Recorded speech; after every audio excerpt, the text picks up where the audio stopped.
అందరికీ నమస్కారం. తెలుగు కథామాలికకు స్వాగతం. ఈనాటి మన కథ బాధ్యత తెలిసిన కూతురు. అమ్మా శ్వేత, కొంచెం మంచినీళ్లు ఇవ్వమ్మా అంటూ బయట నుండి అలసిపోయి వచ్చిన తండ్రి రాఘవయ్య గొంతు విని, హా నాన్న వస్తున్నాను అంటూ నీళ్ల గ్లాసు తీసుకొని వచ్చింది. భార్య సీత, ఏమండి, మొన్న పెళ్లిలో మన శ్వేతను చూసిన హైదరాబాద్ అబ్బాయి వాళ్ళు పెళ్లి కోసం మీ అక్కతో కబురు పెట్టారండి. వాళ్ళది చాలా మంచి కుటుంబం, పెద్ద కుటుంబం కూడా. అబ్బాయి బాగా చదువుకున్నాడు, గుణవంతుడు, పైగా నెలకు 1,50,000 జీతం వస్తుంది. ఇరు కుటుంబాలకు నచ్చడంతో శ్వేత వివాహం ఘనంగా జరిగింది. శ్వేత వివాహమై 2 సంవత్సరాలైతుంది. కొడుకు పవన్కి కూడా మంచి ఉద్యోగం వచ్చింది. వివాహం చేయాలని తల్లి తండ్రి అయిన రాఘవయ్య మరియు సీతమ్మ అనుకుంటారు. అనుకున్న ప్రకారంగానే పవన్కి తగిన అమ్మాయిని వెతికి ఇచ్చి వివాహం జరిపించారు. రోజులు గడుస్తూ ఉన్నాయి. ఈరోజు మనసు చాలా కలవరం చెందింది. ఎందుకంటే ఒక్కడే కొడుకైన పవన్ ఇంటికి వచ్చి, ఇటు చూడండి నాన్నగారు, నా అపాయింట్మెంట్ లెటర్, బెంగళూరులో నాకు ఉద్యోగం వచ్చింది. ఇక్కడికంటే 2 జీతం ఎక్కువ, మరియు ఒక ప్లాట్ కూడా ఇస్తారు. అంతేకాదమ్మా, నాకు రాను పోను క్యాబ్ కూడా ఆఫీస్ నుండే వస్తుంది. లైఫ్ సెట్ అవుతుంది. ఇక్కడ జాబ్లో ఏముంది, ఇక ఎప్పటికీ ప్రశాంతంగా గడుపుదాం నాన్న అంటూ, సామాన్లు ప్యాక్ చేసుకో రేఖ, మనం రేపు బయలుదేరాలి. ట్రైన్ టికెట్స్ కూడా బుక్ చేసుకున్నారు ఇద్దరు. నాన్నగారు, రేఖని కూడా తీసుకొని వెళ్తాను. హోటల్లో డాబాలో తిండి నాకు పడదు కదా. ఇలా ఆనందంగా తన రూమ్ వైపు వెళ్తాడు పవన్.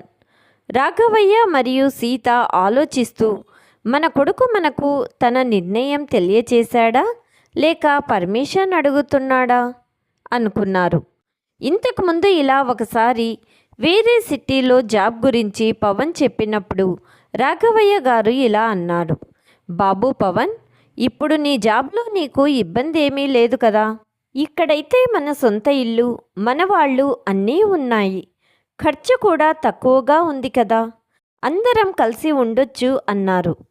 అప్పుడు పవన్, అంటే నేను నా సొంతంగా సంపాదించటం మీకు ఇష్టం లేదా నాన్న? నన్ను ఇక్కడే ఈ చిన్న సంపాదనతోనే బ్రతకమంటున్నారా అని గదిరించాడు. ఇక రాఘవయ్య ఏమీ మాట్లాడలేకపోయాడు.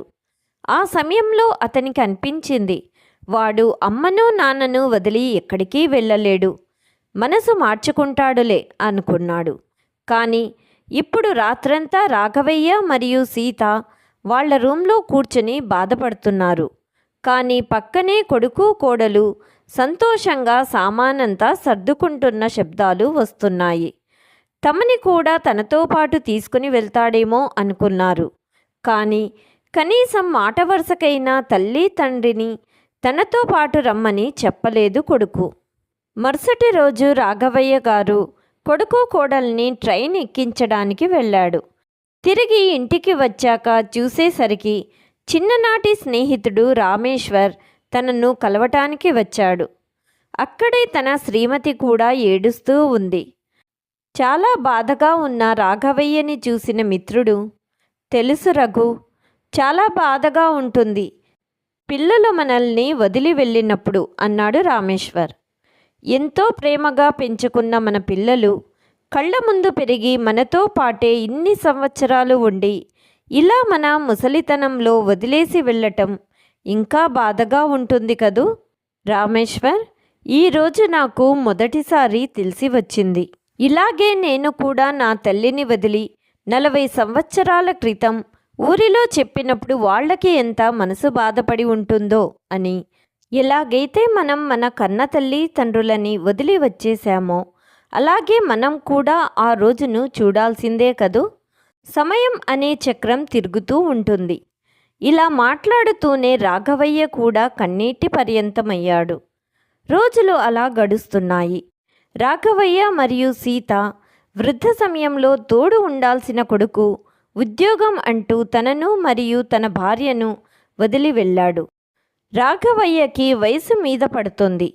ఎవరి సహాయం లేకుండా పనులు చేసుకోలేకపోతున్నాడు. ఇదంతా చూసిన కూతురు శ్వేత తన తల్లిదండ్రుల కష్టాన్ని చూడలేక తనతో కొద్ది రోజులు ఉండండి అని కోరింది.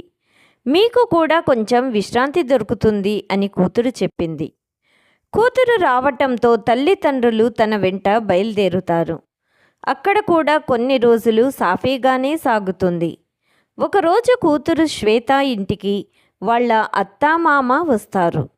వారు రాగానే, ఏంటి వదినా, ఎప్పుడు వచ్చారు ఇక్కడికి? అయినా కొడుకుని పెట్టుకొని కూతురు దగ్గరికి వచ్చి ఉండటానికి మీకు సిగ్గుగా అనిపించట్లేదా? అదే నేనైతే చచ్చినా నా కొడుకు దగ్గరే పడి ఉంటాను, కానీ ఇలా కూతురు దగ్గరకు వచ్చి ఉండను. అంతలో శ్వేత అడ్డుపడి, ఏంటెత్తయ్య మీరు ఇలా మాట్లాడుతున్నారు అన్నది కోపంగా. దాంతో గొడవ పెద్దదవుతోంది అని గ్రహించిన రాఘవయ్య మరియు సీత కూతురి ఇంట్లో గొడవ పడటం ఎందుకని మనసులో అనుకొని బయలుదేరటానికి సిద్ధమవుతారు. ఇంతలో కూతురు శ్వేత తన అత్తగారికి బాగా బుద్ధి చెబుతుంది. శ్వేత భర్త కూడా తన అమ్మా నాన్నకి తగిన చివాట్లు పెడతాడు. దీనితో వాళ్ళకి పరిస్థితి అర్థమయ్యి రాఘవయ్య మరియు సీతలకు క్షమాపణ కోరుతారు. కూతురైన శ్వేత మరియు ఆయన భర్త రాఘవయ్య మరియు సీతమ్మకి క్షమాపణ కోరుతారు.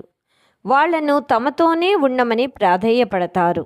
దానితో రాఘవయ్య మరియు సీత కూడా వాళ్ళ మాట కాదనలేక కూతురితోనే ఉండిపోతారు. వృద్ధ సమయంలో కూతురి సహాయంతో రాఘవయ్య మరియు సీత చాలా సంతోషంగా ఉంటారు. మరియు కొడుకు తీసుకోవాల్సిన బాధ్యతలు అన్నీ తమ కూతురు మోస్తున్నందుకు గర్వపడతారు. అందుకే అంటారుగా పెద్దవాళ్ళు, కంటే కూతుర్నే కనాలని. ఇదండి ఈనాటి మన కథ. ఎంతమందికి శ్వేత లాంటి కూతురుంటే బాగుంటుందనిపిస్తుందో కామెంట్ రూపంలో తెలియచేయండి. మొదటిసారి నా ఛానల్ చూస్తున్న వాళ్ళు please like, share and subscribe my channel. Thank you.